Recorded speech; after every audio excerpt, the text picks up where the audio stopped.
Kidney patient का मतलब कि उनका बीपी बहुत हाई है, बहुत हाई मतलब 200/100 दवाई से भी कंट्रोल नहीं हो रहा, नंबर 1। बॉडी में स्वेलिंग है, सूजन है, नंबर 2। यूरिन आउटपुट आधे लीटर से कम है, नंबर 3। एक्सट्रीम वीकनेस है। एक्सट्रीम वीकनेस क्यों? जब पानी बॉडी में जमा हो जाएगा, हार्ट लंग्स ठीक से काम नहीं करेंगे तो कमजोरी आएगी, नंबर 3।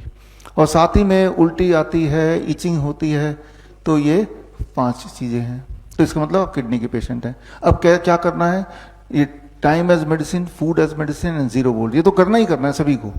इसके अलावा हॉट वाटर इमर्शन। क्यों? क्योंकि 2 किडनी तो काम नहीं कर रही, तो तीसरा किडनी की सहारा लेना है। तीसरा किडनी कौन सा है? Your skin. जब आप गर्म पानी में बैठते हैं 40 डिग्री सेल्सियस और पानी का प्रेशर दबाव पड़ता है बॉडी के ऊपर, तो आपकी स्किन किडनी के रूप में काम करने लगती है। तो ऐसा करने से क्या एक्सपेक्ट करेंगे आप? जब आप हॉट वाटर इमर्शन करेंगे, कहां तक पानी में डूबा होना चाहिए? मान लो नाभि के 1 इंच ऊपर तक, और 1 घंटा बैठिए।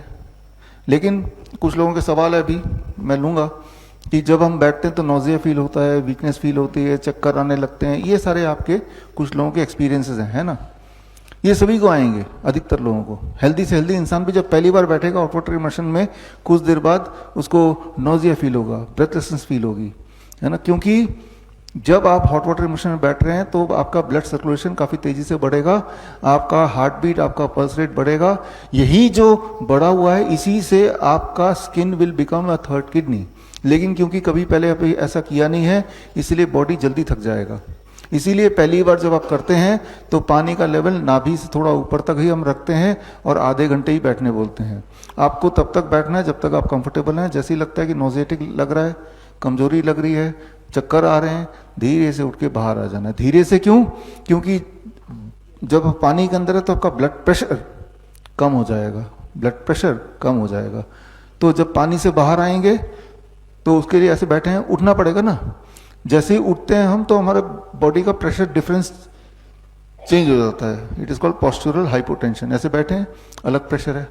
खड़े होने के बाद हार्ट को जोर लगाना पड़ेगा ब्लड को और ऊपर तक भेजने के लिए। हार्ट तो अभी यहाँ था, यहाँ आ गया। ये जो डिफरेंस है, तो इसमें हो सकता है कि लड़खड़ा जाएं, आप गिर जाएं।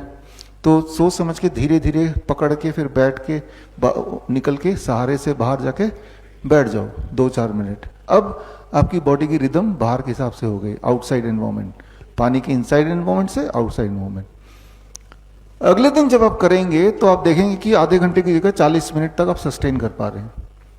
उसके अगले दिन देखेंगे कि और ज्यादा सस्टेन कर पा रहे हैं। तो इस तरह से धीरे धीरे आपकी कैपेसिटी बढ़ेगी। जैसे जब आप जिम में नए नए जाते हैं तो पहले दिन आप उतना कुछ नहीं कर पाते, लेकिन जब रोज करते हैं तो धीरे धीरे स्टेमिना बढ़ती रहती है, हर दिन बढ़ती है ना। तो आपको क्या करना है? आपके सवाल का जवाब है हॉट वाटर इमर्शन। 1 महीने से लेकर 3 महीना लग सकता है, लेकिन एटलीस्ट डायलिसिस जो लोग कराते हैं, डायलिसिस छूट जाती है उनकी, दवाइयाँ छूट जाती हैं, बीपी नॉर्मल होने लगता है, नॉर्मल हो जाता है, स्वेलिंग गायब हो जाती है, यूरिन आउटपुट बढ़ जाता है ना। और ये तीनों चीज होने का मतलब वीकनेस भी चली जाएगी, इचिंग चली जाएगी, वॉमिटिंग चली जाएगी। इचिंग क्यों होती है?